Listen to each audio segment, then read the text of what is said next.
Radical. Someone left me a link to a really interesting upload I just watched called Reality Check.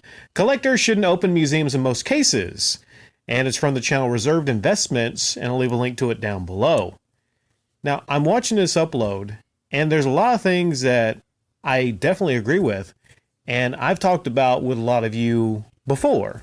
But there's a lot of things here he brings up, and he's done a lot of the research into the success of museums from the 1980s into now. And he talks about how a lot of museums, I think only, he said 5% from the 80s exist from the 80s to today. And how there's two types of people that generally make it work. One is actually not even a person. It's the government. We're talking about government-backed museums. We're talking about the Smithsonian. And then the other type would be billionaires. People that have a lot of money to acquire lots of rare items. We're talking about art items. We're talking about things that you hardly ever see. And the money for the upkeep of the museum, the insurance on the items.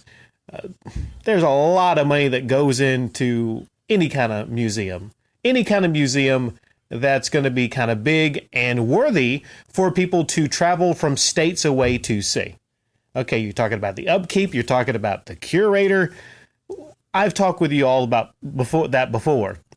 Just the cost of actually building a museum. Well, he's focusing on mostly the investments of it. Now, to some people, it's a passion project. Maybe you're a millionaire or a billionaire and you want to build a museum. You want to put a lot of your own items that you've collected through the years, and maybe money's not a big concern. Maybe it's not about investments. Maybe it's about building your legacy. But as an investment, I think it's a pretty shitty investment in most cases. Of all the things to invest in, a museum, a game museum, a comic museum. He also mentions how if you're going to be successful with a comic museum, you've got to have a mint condition of Superman's first appearance. All right, you've got to have Batman's first appearance, Spider-Man's first appearance. Well, I added that one there. He just mentioned Superman.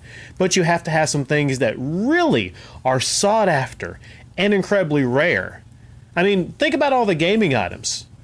NES World Championship cart. Okay, it's gold. Is it the kind of thing that people are going to really flock to? Maybe, I'm not sure. But if you have a gold NES cart, essentially, I mean, I don't know, it just doesn't have the same appeal to me as like a mint condition first appearance of Superman, for Christ's sakes. I mean, you talk about some rare freaking items, but game museums, I just don't know. I just don't think there's enough rare gaming items to make people as bonkers as there are maybe for a comic museum. So right there, a comic museum, I think, would probably make more sense than a game museum. Comic museum, art museum, Magic the Gathering Museum? I don't know. I mean, I know Magic's really huge. He mentions the Black Lotus. But even if you have the Black... Okay, I'm not going to take away anything else. I think this is an amazing upload that I just listened to. Most of the time on YouTube, people leave me links to freaking... these Switch gaming YouTubers. I'm like, ugh, I gotta listen to this crap. But this is actually some good shit. This is some good shit. A good upload from Reserved Investments. One thing I will add to this conversation, though, is I think it's a stupid investment right now this year to build a game museum or any kind of museum this year or maybe early next year because obviously of what we're going through.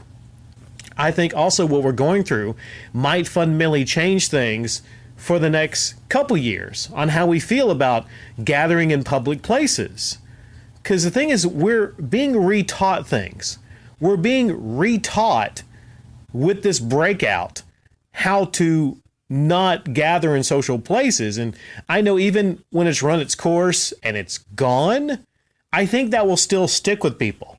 So when people reintegrate into society, and it sounds weird to say that, but when people reintegrate into society after, being hermits for so long, do you think one of the first places they're going to want to go is a game museum? That's one thing you got to think about too, like long term. In the short term, long term, after a while, people will go back and society will go back to how it used to be, of course. But for this year, early next year, Who knows how long we're going to be dealing with what we're going through right now?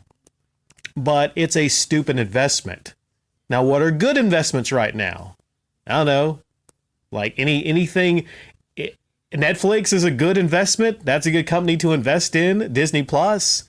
You know, people are going crazy right now, going through all these episodes of shows.